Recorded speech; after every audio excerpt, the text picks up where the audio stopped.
Hi guys, welcome to YouTube. So it's been day 20 since my mum's passing. I just want to talk about losing a loved one, especially when you want close to them, and then towards the end you got close and you started to build a relationship. So I just want to talk a bit about that. So many years, for those who don't know, me and my mum, we didn't speak for 16 years, and when she got a diagnosis, she wanted me to be a part of it. She wanted me to know because she knew I'd care and she cared. So she told me I was hysterical. It was absolute. I was that hysterical. I flew off at my sister. I didn't mean it. You can't handle when you're hysterical. You don't know how your body's going to act, do you? So that's how I went off. So I am sorry to my sister, and she knows that as well. I was screaming, I was crying. I didn't want her to die. I could see it in my mum's eyes that she didn't want to die.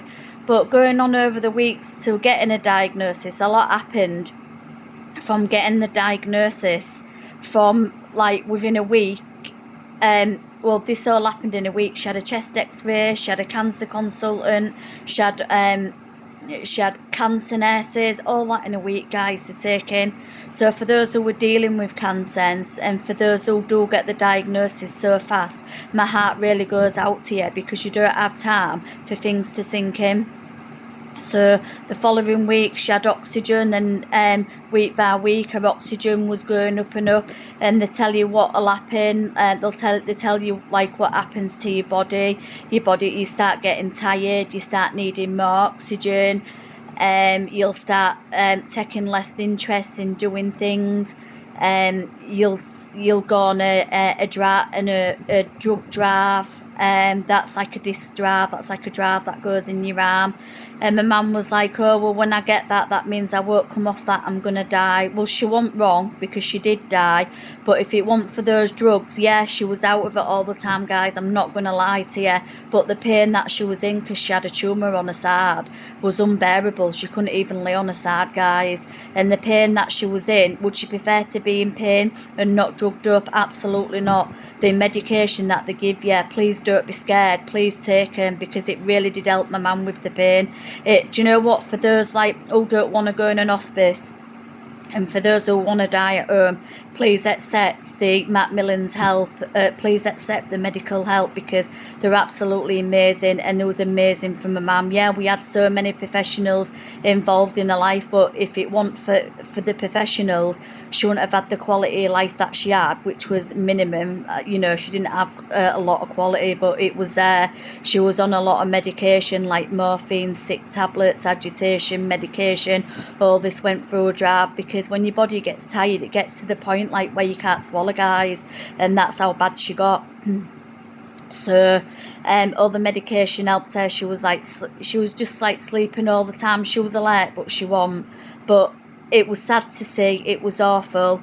And the memories that were made, for those who were fallout, please make it up, guys, because there's so much happened in the weeks ending to my mum's life that I never thought would get the lease of life back.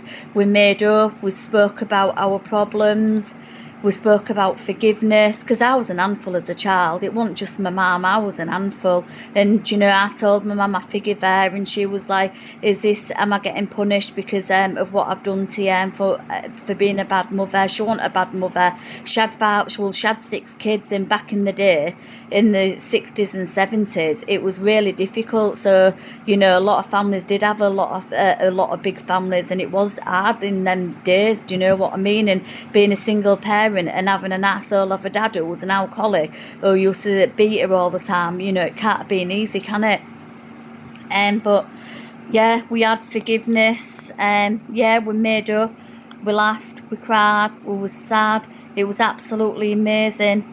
And then when it come to end of her life, she was asleep, but she had a funny breathing. It's called the death rattle, and it's absolutely terrible. It bothers us more than what it does the patient. It didn't bother my mum at all. I thought it did out to us, the nurse. I was traumatised, and I'm still traumatised by it now. So the death rattle isn't very nice. And when it comes to the end of the life and they stop breathing, you think, oh, that's it, they've gone, it's all over for them. But then they start breathing again. They stop a minute, they start breathing, then 2 minutes again, they start breathing, then it just goes and goes and goes. And then when my mum died, she looked so peaceful, guys. She really, really did.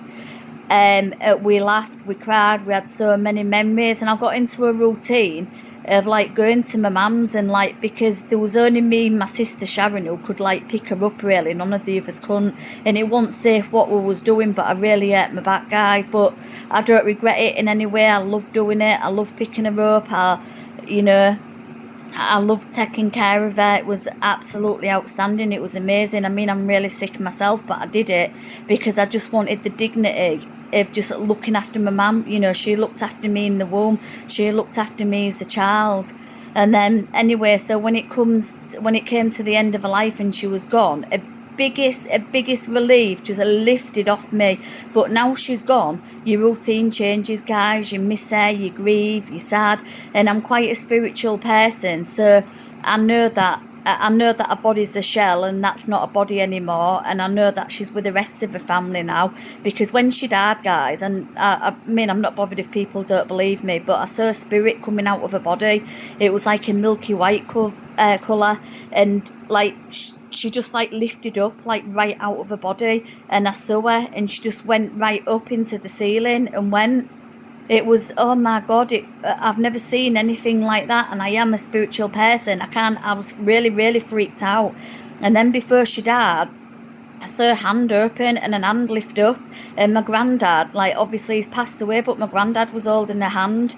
It was absolute. I even said to my sister, look at her hand's lifting up, and my sister's like, no, like, she's not like real spiritual, like, she, you know, I'm not going to drum it in people's head, you either believe it or you don't you guys, do you know what I mean? But I'm really spiritual. So I know that she's with her family, and they say 3 to 30 to 90 days your soul roams around the earth, and then it goes to a tunnel, then it goes through the healing process. And you know, I always believe in that. So now she's in the tunnel and her body's healing, because her body's been through a lot, you know, cancer, and just going through life alone, it's hard, isn't it? My mum had a really, really hard life. And now, yeah, I'm on like grieving day 20, and it's the hardest thing, guys. It's so difficult losing her. Like, I think about her all the time. I did my speech, I was crying when I did it, I was so sad. But yeah, she's not here anymore, and I have to accept it. And I have to accept it when I go to her funeral, which is on the 22nd of July. That's not my mum in the casket anymore, that's a shell. My mum's gone, and my mum's at peace, hopefully soon. And that's just what I've got to keep accepting. If you're like me, our full family's full out. Our family, you know, we don't talk, we've all drifted apart. I don't know if family's done that, but we've all done that. So just whatever you can do, just try not to fall out. Everybody's grieving at their own different pace, and everybody's grieving completely different, and it is alright to, you know, it is alright if people think that you've grieved and you're not sad anymore. It is alright for people to think like that, because only you know, you might not be sad anymore, you might be relieved because the person's at peace. It's up to you guys, however you grieve. It's got nothing to do with nobody else. But I'm on day 20, and I'm finding it so difficult, guys. I get my good days and I get my bad days. Some days I cry, some days I don't, some days it's getting easier, and some days it in, and it'll be like that for a while. But what I've got to remember, that's my mum's shell, and my mum's going to be at peace very soon. She's in that tunnel, and her soul's getting healed. So for those who are grieving, for those who are going through cancer, my heart goes out for you. If you want to drop a message, and my mum had lung stage 4 cancer of the lung stage 4. So if you want any questions answering, or you want to know anything, just put it in the box, guys. So that's my grieving at day 20. Thanks, guys. Bye.